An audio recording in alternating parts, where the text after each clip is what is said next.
alaikum guys. I'm Jafar Rashid from Brang School of Learning Economics. Dear friends, I'm going to start a series of lectures on economics. In the initial stage, we will deal with the basic concept of economics, and after that we will move towards the higher concepts, right?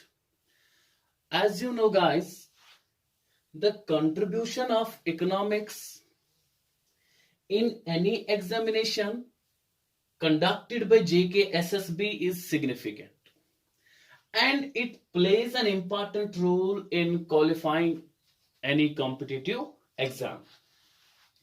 I hope this channel will be beneficial for those students who are preparing for JKSSB exam, especially for those candidates who are preparing for finance accounts assistant or statistical assistant or any other competitive exam. Now guys, coming to the main point, today we are going to start with the very first lecture, that's about concept of demand. So guys, before discussing the concept of demand, हमें ये पता होना चाहिए कि when and who gave the concept of demand. अगर हम demand के concept की बात करेंगे, जो डिमांड का कॉन्सेप्ट है वो दिया है एल्फ्रेड मार्शल ने. किसने दिया है?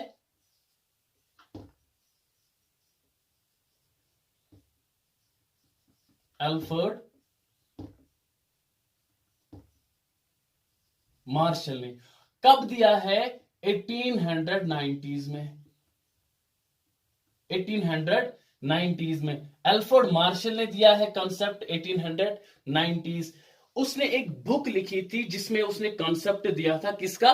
डिमांड का. उस बुक का नाम था प्रिंसिपल्स ऑफ इकोनॉमिक्स.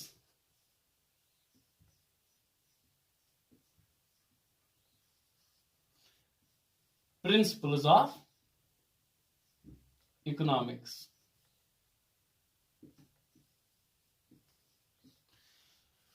सो जो मार्शल है उसने क्या बोला था, डिमांड को कैसे हम रिप्रेजेंट करेंगे, उसने बहुत सारी चीजें बताई थी उसमें, जिसमें पहला क्या आता है? पहला जो वर्ड आता है वो डिजायर.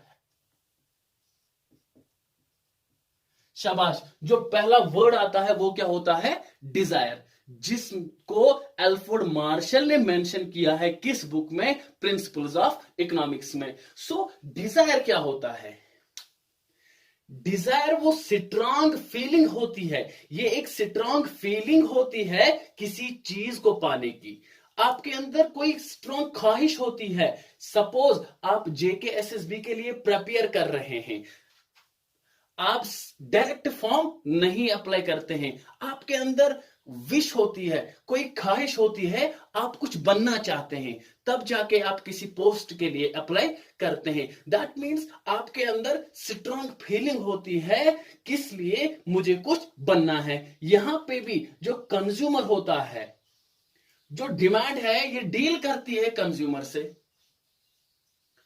सो कंज्यूमर के अंदर पहली जो चीज है वो क्या है? डिजायर है. Second thing is what?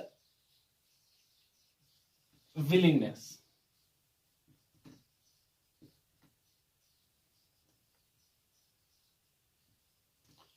चलो इसके अंदर ख्वाहिश है. इसके बाद जो सेकंड थिंग आता है वो विलिंगनेस आता है. ये बिल्कुल विलिंग होना चाहिए, ये रेडी होना चाहिए. किस लिए?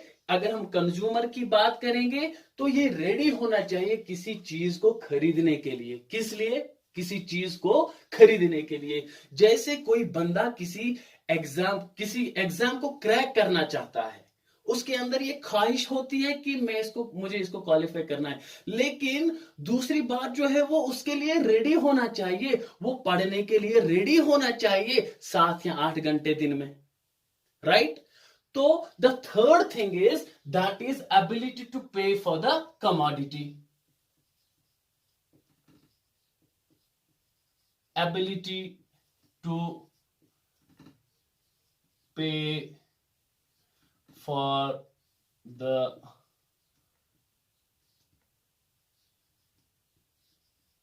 commodity. So the third thing is ability to pay for the commodity. जो कंज्यूमर है उसके अंदर डिजायर भी है, विलिंगनेस भी है. अब उसके पास क्या होना चाहिए? पैसे होने चाहिए. किस लिए? किसी चीज को खरीदने के लिए. सपोज अब इसके पास क्या है? इसके पास पैसे भी है. The consumer should be in a position to pay for the commodity. वो उस पोजीशन में होना चाहिए, उसके पास पैसे होने चाहिए. किस लिए? किसी चीज को खरीदने के लिए. So the fourth thing is price of the commodity.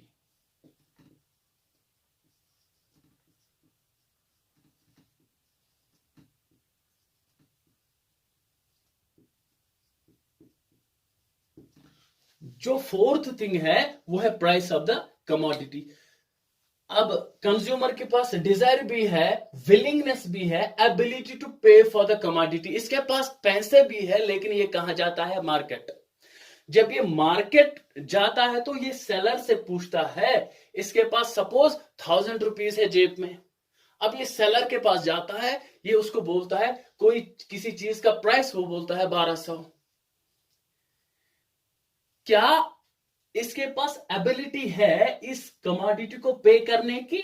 No, because he has less amount to pay. उसको 1200 जेब में नहीं है, उसको कितना है? 1000. इसके पास पैसे भी थे, लेकिन जब इसने सेलर को बोला भाई प्राइस क्या है कमोडिटी का, वो बोलता है 1200, लेकिन इसके पास कितना होता है? 1000. That means price of the commodity represents what? Demand. ये किसको रिप्रेजेंट करता है? और लास्ट पे जो आता है वो टाइम है. क्या है?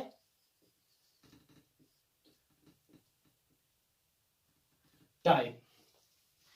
ये जो सारी चीजें हैं, Dzire, willingness, ability to pay for the commodity, price of the commodity, ये सारी चीजें वेरी होती है विद रेस्पेक्ट टू टाइम. जो ये सारी चीजें मैं बता रहा हूं, ये सारी चीजें सिर्फ एक सिंगल वर्ड को रिप्रेजेंट करती है, वो है डिमांड. किसको रिप्रेजेंट करती है? डिमांड. टाइम वेरी होता है. सपोज अगर हम बात करेंगे मस्टर्ड ऑयल की, मस्टर्ड ऑयल का जो 15 केजी का जो कैन था, वो हमें मिलता था 2020 में कितने रुपए में? 1500 में. 1500 में मिलता था हमें 15 केजी का एक कैन. लेकिन विद रेस्पेक्ट टू टाइम कोई कंज्यूमर जाता था, तब 2020 में किसी कंज्यूमर के पास 1500 होते हैं, वो जाता है किसी दुकानदार के पास, वो उसको बोलते हैं मुझे 15 केजी का एक कैन चाहिए, और वो उसको दे देता है. लेकिन with the passage of time 2021 में यही 15 केजी का जो एक कैन है, इसमें कितना है? क्वांटिटी सिर्फ 15 केजी है, सेम क्वांटिटी है, लेकिन इसका जो प्राइस है वो 1500 से कहां चला जाता है? 2800. 2800. उस वक्त जो कंज्यूमर होता है उसके पास पैसे कितने होते हैं? 1500. लेकिन अगर इस समय 2021 की बात करेंगे, the pocket money of the consumer is 2000. जो पॉकेट मनी है कंज्यूमर का वो कितना है? 2000. लेकिन still he is unable to pay for the commodity. वो उसमें उतनी सलाहियत नहीं है कि वो ये 15 केजी 2021 में खरीद सके. स्टिल यहां पे 1500 थी उसको, लेकिन इस समय कितना है? हिज पॉकेट मनी इज 2000, लेकिन still he is unable to pay for the commodity. जो ये सारी चीजें मैं बतला रहा हूं, ये क्या है? ये रिप्रेजेंट करती है किसको? डिमांड को. अगर हम सिंपल वर्ड्स में कहेंगे, हम कहेंगे demand can be defined as the desire to buy a commodity backed with availability of the commodity sufficient purchasing power and willingness to spend. Simple अल्फाज में जो जब ये सारी चीजें फुलफिल हो जाएंगी तब जाके हम किसी चीज की डिमांड कर सकते हैं, राइट? आई होप गाइस आपके दिमाग में आया होगा डिमांड का थोड़ा बहुत कंसेप्ट। अब हम पढ़ेंगे लॉ ऑफ डिमांड के बारे में। Law of demand states that assuming other things being equal, price of the commodity is inversely proportional to its demand. Law of demand हमें यह बता रहा है बाकी चीजों को एज्यूम करना है हमें इक्वल, कांस्टेंट रखने हैं बाकी सारी चीजें। जो प्राइस है किसी कमोडिटी का वो इनवर्सली, दैट मीन्स वो नेगेटिवली रिलेट है किससे? इसकी डिमांड से। That is higher is the price lesser will be the demand. अगर प्राइस ज्यादा होगा, दैट मीन्स अगर प्राइस ज्यादा होगा इसकी डिमांड क्या होगी? कम। एंड वाइस वर्सा, अगर प्राइस कम होगा तो डिमांड ज्यादा होगी। तभी जाके हम बोलेंगे इनको आपस में क्या रिलेशन है? नेगेटिव रिलेशन है, इनवर्स रिलेशन है। जो बाकी चीजें हैं वो क्या क्या है? उसमें क्या क्या आता है? Price of the related good, PR represents what? Price of the related good. Y is income of the consumer. T represents tastes and preferences. E represents expectations about future. N represents size of the population, and YD represents distribution of income. So law of demand states that keeping other things constant. Other things means ये सारी चीजें, इनको क्या करना है? इन सारी चीजों को क्या करना है? कांस्टेंट रखना है। There is always inverse relationship between price of the commodity and its demand. ये है लॉ ऑफ डिमांड। तो लॉ ऑफ डिमांड के अब आता है डिमांड शेड्यूल। डिमांड शेड्यूल होता क्या है? Demand schedule is the tabular presentation of various quantities of a commodity demanded at various prices. Demand schedule ये टेब्यूलर फॉर्म होती है किसकी? बहुत सारी क्वांटिटीज की, किसी भी कमोडिटी की जो डिमांड होती है एट वेरियस प्राइसेस पे। इसमें हमें दो चीजें आती है, एक आता है इंडिविजुअल डिमांड शेड्यूल और मार्केट डिमांड शेड्यूल। यही दो चीजें इसमें आती है।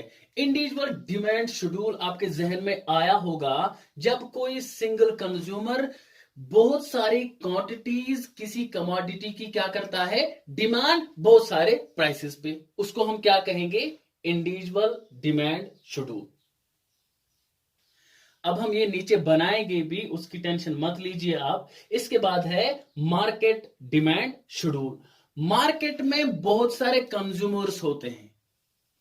यहां पे एक ही इंडिविजुअल है, लेकिन यहां पे बहुत से मार्केट में बहुत सारे, ऑब्वियसली बहुत सारे इंडिविजुअल होंगे। अगर हम मार्केट डिमांड शेड्यूल की बात करेंगे, ये टोटल डिमांड होती है कहां पे? मार्केट में at various prices.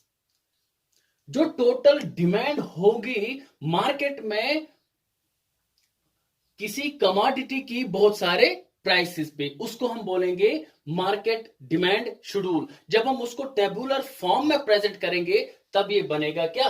Market demand schedule. हम नीचे बनाएंगे पहले इंडिविजुअल डिमांड शेड्यूल। हमने लॉ ऑफ डिमांड में पढ़ा there is inverse relationship between price and demand. कोई कमोडिटी हम लेंगे एक्स, पहले लेंगे प्राइस ऑफ एक्स, उसके बाद लेंगे क्वांटिटी ऑफ एक्स।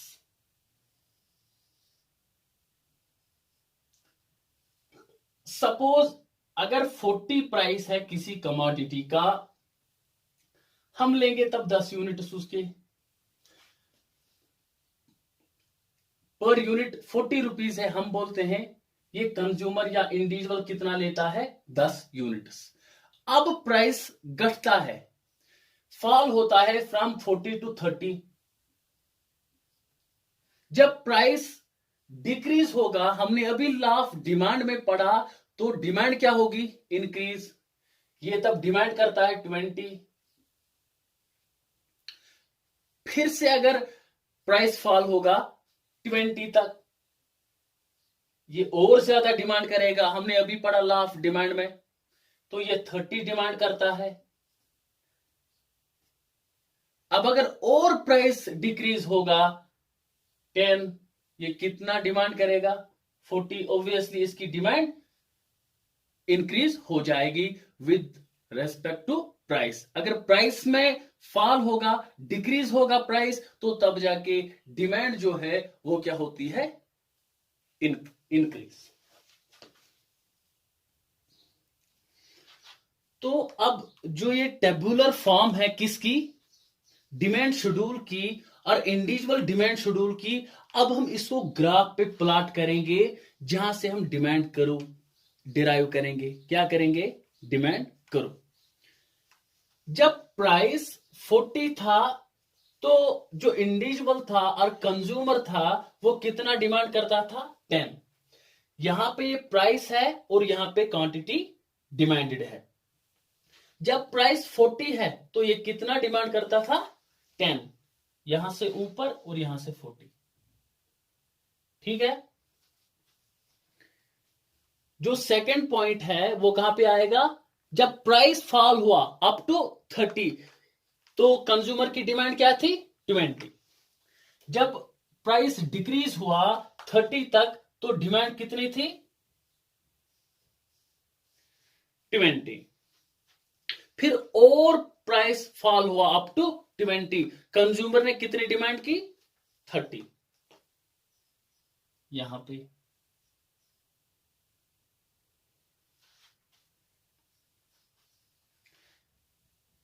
जब प्राइस फॉल हुआ अप टू 10, कंज्यूमर ने डिमांड की 40। जब हम इन सारे पॉइंट्स को जोड़ेंगे, ये क्या बनेगी, डिमांड करो। और इसको हम ये भी कहेंगे इंडिविजुअल डिमांड करो, इंडिविजुअल डिमांड करो। तो अगर हम कहेंगे इंडिविजुअल डिमांड करो क्या होती है, it is the graphical representation of individual demand schedule. इसके बाद आता है हमें मार्केट डिमांड करो। पहले हम मार्केट डिमांड शेड्यूल बनाएंगे, वहीं से हम बनाएंगे फिर वही ग्राफ पे प्लॉट करके हमें क्या मिलेगी, मार्केट डिमांड करो। तो ये मैंने बनाया है यहां पे मार्केट डिमांड शेड्यूल। तो मार्केट में बहुत सारे कंज्यूमर्स होते हैं, हमने यहां पे सिर्फ 2 ही लिए हैं। हम कह रहे हैं कि मार्केट में टोटल डिमांड इतनी है। प्राइस है किसी कमोडिटी एक्स का इतना, एक कंज्यूमर इतनी डिमांड करता है, दूसरा इतनी करता है, हम कहेंगे मार्केट में टोटल डिमांड कितनी है। जब प्राइस 40 है, तो जो कंज्यूमर ए है उसकी डिमांड है 10, और जो कंज्यूमर बी है वो डिमांड करता है कितना, 5। अगर हम टोटल डिमांड कहेंगे मार्केट में कितनी है, 15। ये कमोडिटी है, क्वांटिटी ऑफ एक्स और क्वांटिटी ऑफ एक्स, ये ए और बी क्या है, 2 डिफरेंट कंज्यूमर्स, जो किस कमोडिटी को कंज्यूम करते हैं, एक्स कमोडिटी को। अगर हम कहेंगे एट प्राइस 40, जो मार्केट डिमांड है वो कितनी है, 15। अब इसी टेबल को हम कहां पे प्लॉट करेंगे, ग्राफ पे, जहां से हमें मिलेगी मार्केट डिमांड करो। जब प्राइस 40 है तो मार्केट में कितनी डिमांड है, 15। वो किसके बीच में आएगा, 10 और 20 के बीच में आएगा, यहां पे 15। जब 40 है तो 15 यहां चला जाएगा। ये रहा पहला पॉइंट। सेकंड पॉइंट को कहां पे प्लॉट करना है, जब प्राइस फॉल होता है फ्रॉम 40 टू 30, तो मार्केट में कुल कितनी डिमांड है, 35, तो पॉइंट कहां पे आएगा, 30 और 40 के बीच में, यहां पे, यहां से ऊपर जाना है कहां, 30 तक।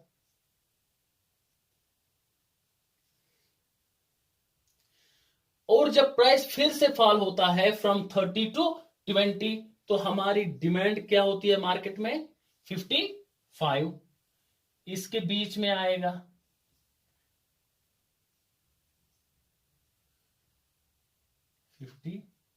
फाइव।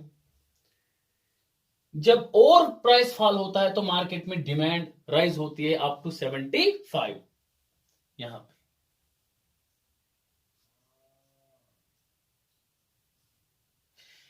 इन सारे पॉइंट्स को मिला के हमें क्या मिलता है,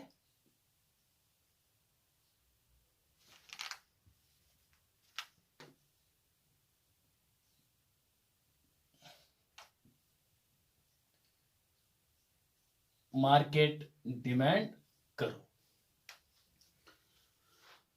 आपने यहां पे एक चीज देखा होगा, मार्केट डिमांड करो और इंडिविजुअल डिमांड करो में क्या फर्क होता है।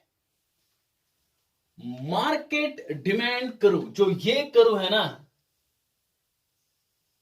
It's always flatter than that of individual curve. ये हमेशा फ्लैटर होती है किससे, इंडिविजुअल डिमांड करो से। और हम ऐसे भी कह सकते हैं, जो इंडिविजुअल डिमांड करो है that is always steeper than that of what, market demand करो।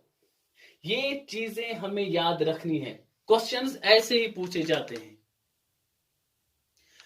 क्यों, वहां पे ये, इसका कारण क्या है, अगर हम इंडिविजुअल की बात करेंगे तो उसको अपने आप पे ही डिसाइड करना है, उसको सिर्फ एक बंदे को डिसाइड करना है। जब बहुत सारे बंदों को डिसाइड करना होता है, ऑब्वियसली जो उनकी डिमांड करो होगी वो क्या होगी, flatter as compare to individual demand curve. अब हम पढ़ेंगे reasons for downward sloping demand curve. क्या क्या रीजन है किसके, डाउनवर्ड स्लोपिंग डिमांड करो के। The first one is law of diminishing marginal utility, second one is income effect, third one is substitution effect, fourth one is change in the number of buyers, and the last one that is different uses of a commodity। अब हम इनको एक एक करके explain करने की कोशिश करेंगे। Law of diminishing marginal utility, इसको हम बोलते हैं Gossen's first law. Gossen's first law,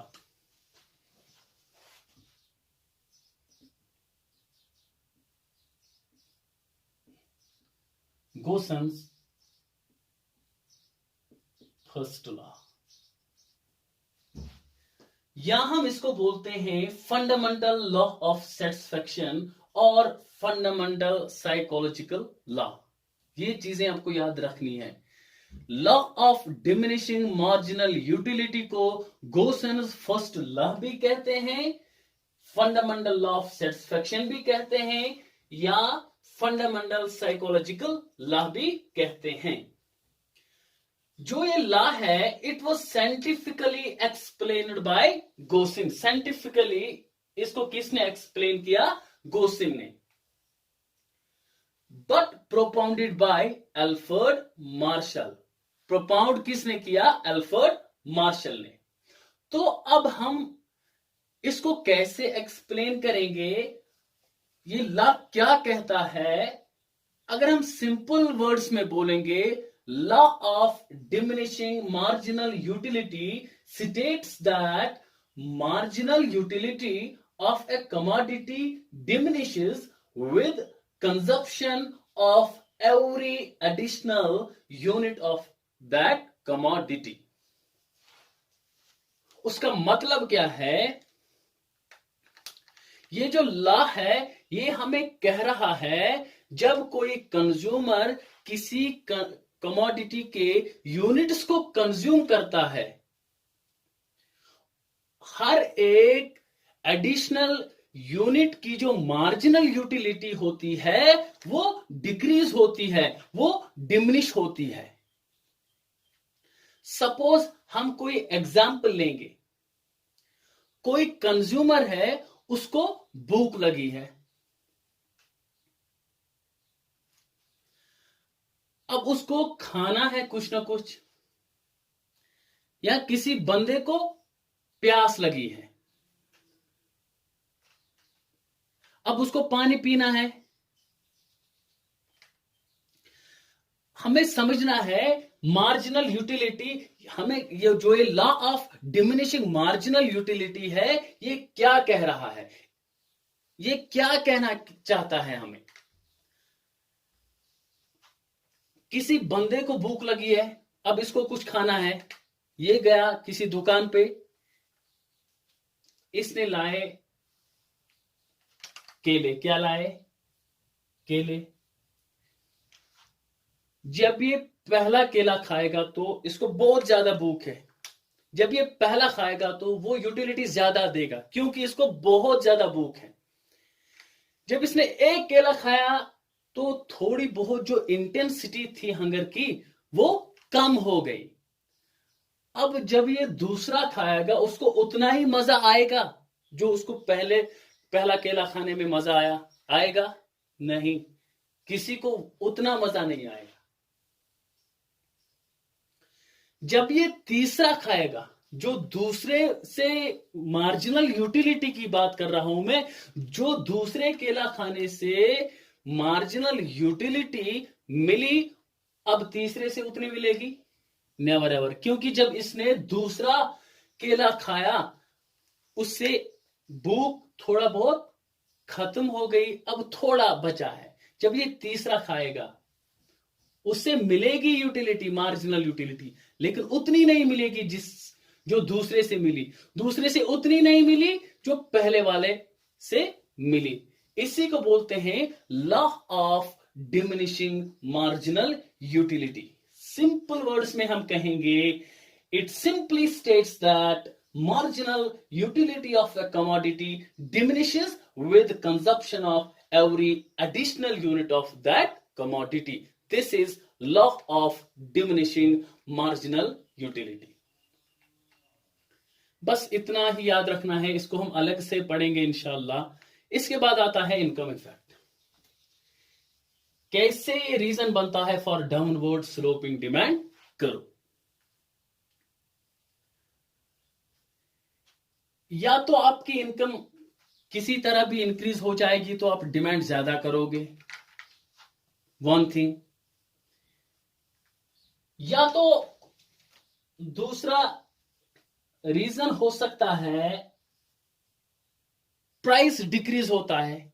अगर आपकी इनकम इंक्रीज हो जाती है कहीं से इंसेंटिव्स मिलते हैं, कहीं से भी आपकी इनकम इंक्रीज होती है, दैट मीन्स आप डिमांड फिर ज्यादा करोगे। जब आपके पास ज्यादा पैसा आएगा तो आप डिमांड ज्यादा करोगे, कम पैसा है तो कम डिमांड करोगे। सपोज आपकी मंथली इनकम है 10,000, आपके पास कहीं से 2,000 और आए किसी महीने में, 12,000 हुई है, आप उतनी ही डिमांड करोगे जितने आप 10,000 में करते थे? नहीं, क्योंकि तब आपके पास 10,000 थे, अब 12,000 है, आपकी डिमांड क्या होगी? इंक्रीज।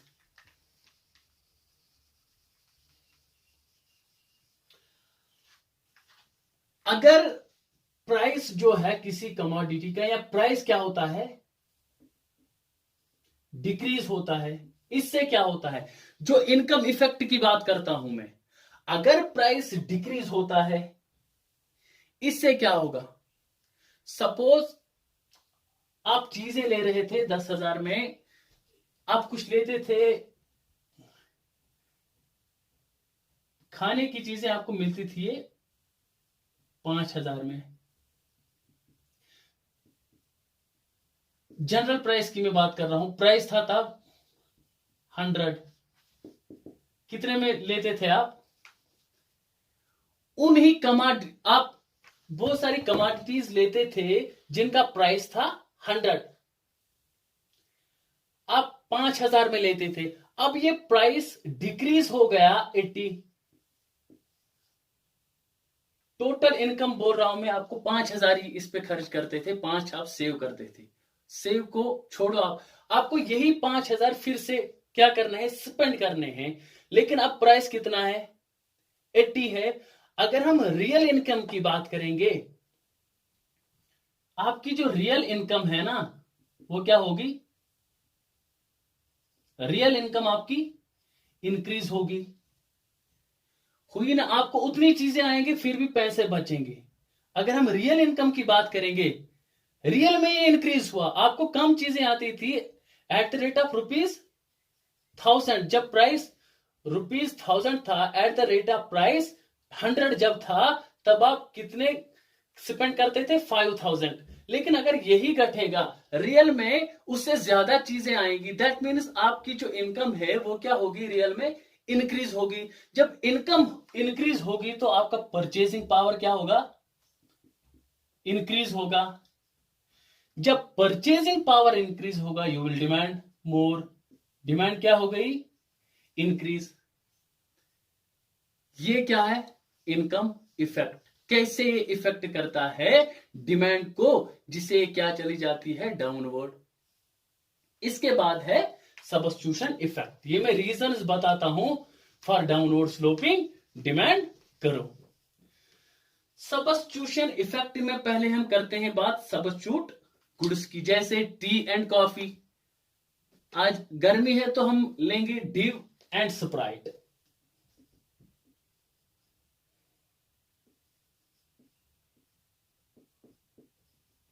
स्प्राइट ये कैसे इफेक्ट करता है डिमांड को, वो हम देखेंगे इसमें। सपोज अगर प्राइस था, इनिशियल प्राइस था इसका 35 और इसका है 38।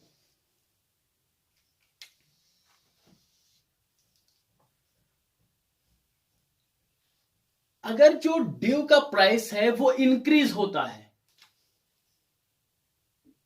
45, क्योंकि आज ड्यू की डिमांड बहुत ज्यादा होती है, स्प्राइट की भी है नो डाउट। लेकिन मैं कह रहा हूं, अगर जो ड्यू का प्राइस है वो 35 से इंक्रीज होता है अप टू 45, जो ड्यू पीते थे वो क्या होंगे, वो इसका अल्टरनेटिव यूज करेंगे, जो इसका सब्स्टिट्यूट है वो यूज करेंगे, वो भी स्टार्ट करेंगे पीना क्या, स्प्राइट। दैट मीन्स इससे क्या होता है, जो ड्यू की डिमांड होती है वो कम होती है। ड्यू के प्राइस इंक्रीज होने से क्या होता है, स्प्राइट की डिमांड इंक्रीज होती है। This is substitution effect. Due का प्राइस इंक्रीज हुआ, लेकिन डिमांड इंक्रीज किसकी हुई, इसके सब्स्टिट्यूट की, स्प्राइट की। जैसे टी एंड कॉफी, अगर टी का प्राइस इंक्रीज होता है तो कॉफी की डिमांड इंक्रीज होती है। अगर स्प्राइट का प्राइस, पहले ड्यू का किया, अब स्प्राइट का करेंगे, स्प्राइट का प्राइस हुआ 50, जो लोग स्प्राइट पी रहे थे वो कहां शिफ्ट होंगे, वो क्या पिएंगे, ड्यू। स्प्राइट के प्राइस इंक्रीज होने से ड्यू की डिमांड क्या हो गई, increase. This is substitution effect. Demand पे असर पड़ा कि नहीं पड़ा, ऑब्वियसली पड़ेगा, because the goods are substitutes. इसके बाद है change in the number of buyers.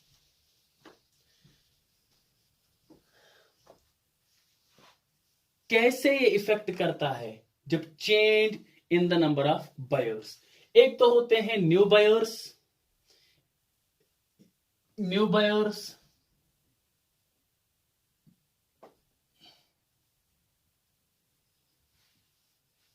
और ओल्ड बायर्स।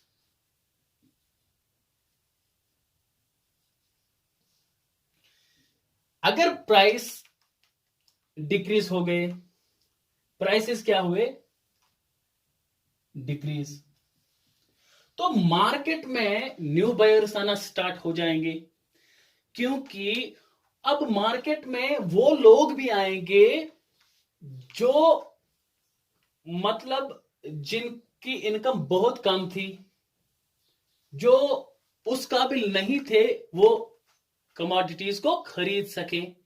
जब डिक्रीज प्राइस हुआ तो बहुत सारे नए कस्टमर भी आएंगे जो मार्केट में अभी तक नहीं थे, जिनके पास उतना पैसा नहीं था।